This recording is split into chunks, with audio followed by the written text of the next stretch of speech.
Continuamos del dicho al hecho y realmente es placentero poder compartir esos deseos, esos mensajes que los adolescentes nos traen, la producción audiovisual a todo nivel.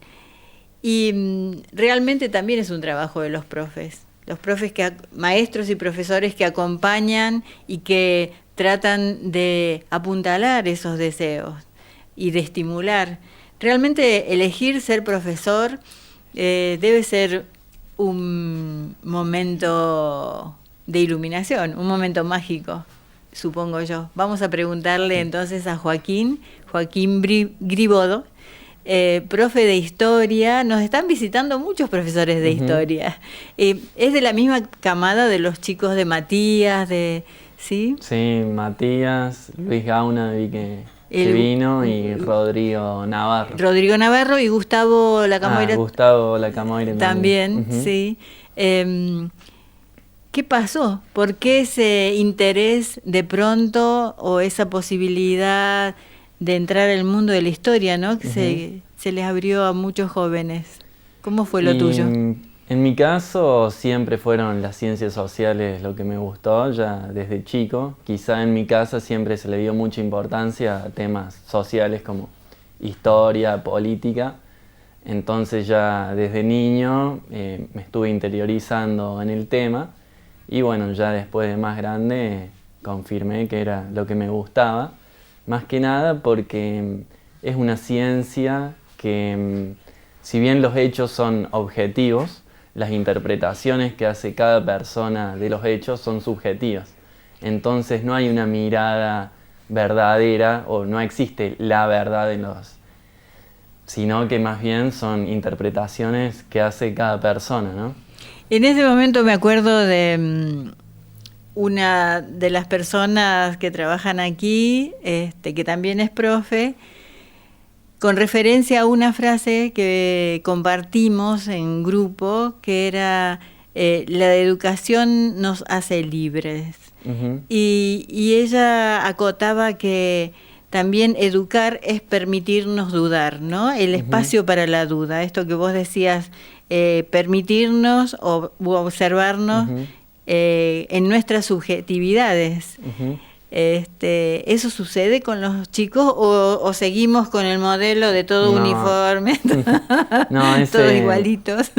Esa idea de historia ya se está rompiendo hace tiempo y lo que se busca en los estudiantes es generar un pensamiento crítico, no que adopten la mirada de un libro, por ejemplo, una visión, sino que la asimilen y sean críticos con ellos y saquen una conclusión propia, no que asimilen la información tal cual se presenta en el material. Es como del dicho justamente al hecho hay un largo trecho, ¿no? Es como que no hay que tomar las cosas, o si uno quiere sí, pero la idea es generar un pensamiento crítico que es lo que nos lleva a tener una idea propia y ser libre. ¿Por qué es importante la lectura entre los grupos, de estudiantes, los grupos, el barrio, la lectura de nuestra historia, cercana o más lejana? Y justamente para entender en dónde estamos parados y hacia dónde vamos, hay que entender desde dónde venimos, ¿no? Es como fundamental eso. Si nosotros no conocemos la historia, desde dónde venimos, ¿cómo vamos a saber en dónde estamos y hacia dónde estamos? ¿Y es posible tener coincidencias, tener visiones conjuntas, digamos, si hablamos desde las subjetividades? Sí, sí, por supuesto. ¿Y cómo se hace? Y depende de las ideas y los perfilamientos históricos y políticos que tenga cada uno. La historia va de la mano con la política. Y hay diferentes lineamientos políticos que son los que permiten agrupar a las personas de acuerdo a sus ideales y a su forma de ver la realidad, ¿no? Que no hay una sola forma de ver realidad, sino justamente en este tiempo en el que vivimos, donde parece no haber tolerancia por las ideas del otro, las ideas políticas, justamente hay que entender eso, de que no hay una sola realidad, sino que hay múltiples realidades y cada uno las ve desde donde está parado. Sí, pero digamos, el desafío es, bueno, en una época estaba de moda decir puentes, tender puentes, pero últimamente, no sé por qué razón, personalmente siento que hay una palabra que me está haciendo ruido, que es tanto en la educación como en distintas disciplinas que son así de grupos, no se desarrolla la empatía. Es decir, la empatía es la cualidad que me permite llegar a sentir lo que está sintiendo el otro, llegar a comprenderlo, aunque seamos totalmente diferentes, aunque tengamos vidas totalmente distintas. Sí. ¿Cómo se hace? ¿Es la escuela donde se enseña a empatizar? Sí, actualmente hay un cambio generacional muy grande. Bueno, todas las generaciones van cambiando y yo lo que veo en la escuela es que hay muchísima más empatía que hace 10 años atrás. Hoy en día los jóvenes y los niños de primaria, que con ellos también trabajo, son muy tolerantes y aceptan la diferencia, y no es como antes donde al diferente se lo señalaba. Hoy en día eso ya cambió y los estudiantes han avanzado mucho en eso, aceptando las diferencias de los otros. Y bueno, entonces son los jóvenes los que nos están enseñando el camino, pero también son los jóvenes que ante situaciones de injusticia social salen a la calle, se manifiestan.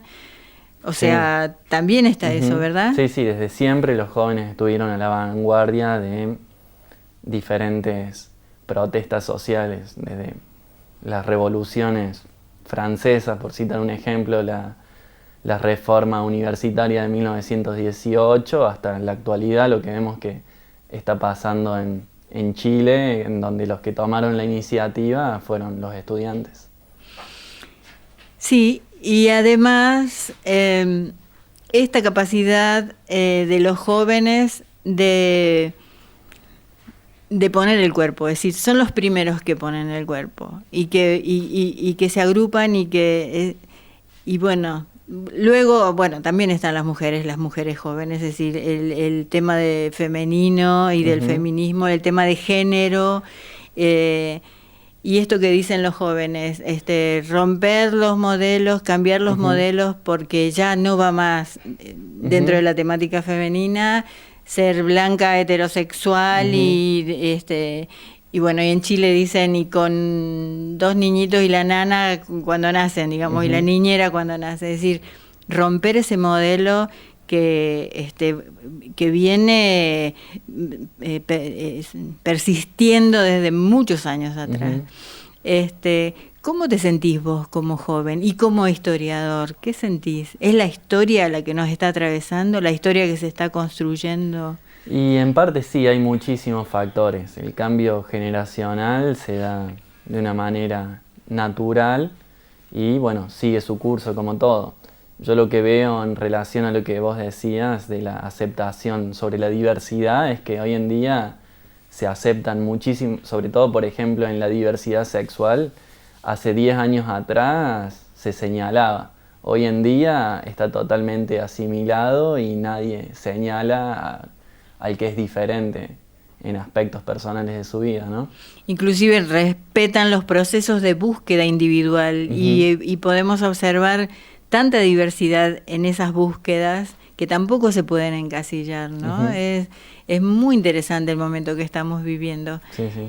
Y en Tras la Sierra, ¿cuándo comenzaste a sentir que te interesaba la historia? Una pregunta que me quedó colgada y ahora, ¿de dónde venís? ¿De dónde viene tu familia? Mi familia viene de Córdoba. Llegamos acá en el año 97. 96, perdón. Yo tenía 7 años y me crié acá, por lo que tengo contacto con muchísimas personas, tanto de Brochero, Mina Clavero, Nono. ¿Y tu secundario lo hiciste?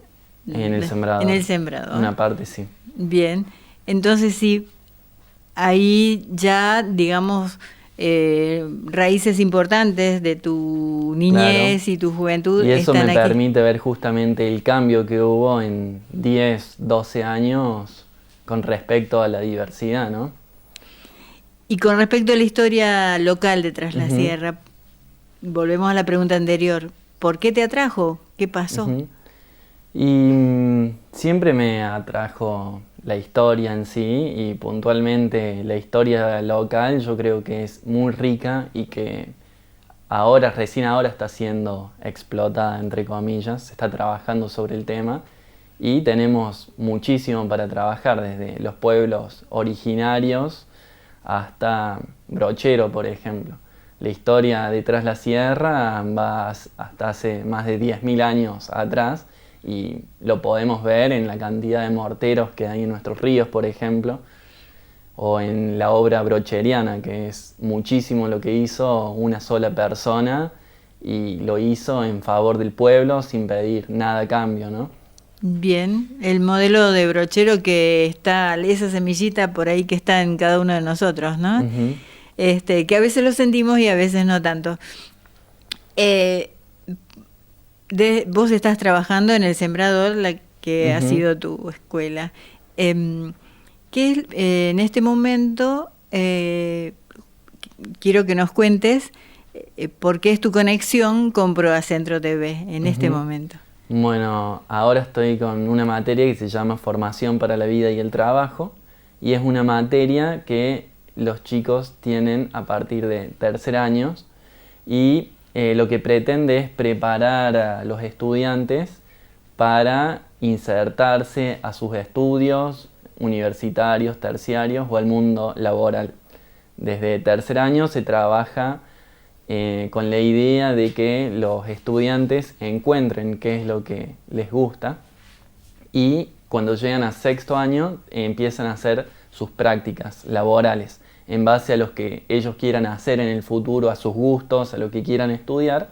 Se buscan lugares donde puedan hacer sus prácticas como una manera de que tengan un primer acercamiento al mundo laboral. En este caso estoy acompañando a una estudiante, Yara Imov, que quiere estudiar cine. Entonces ella ha venido a este espacio a conocer cómo es el lugar y a entrevistarlos. Muy bien. Bueno, la verdad que ha sido muy agradable el encuentro. Seguimos cosechando profesores de historia, espero que sean muchos más.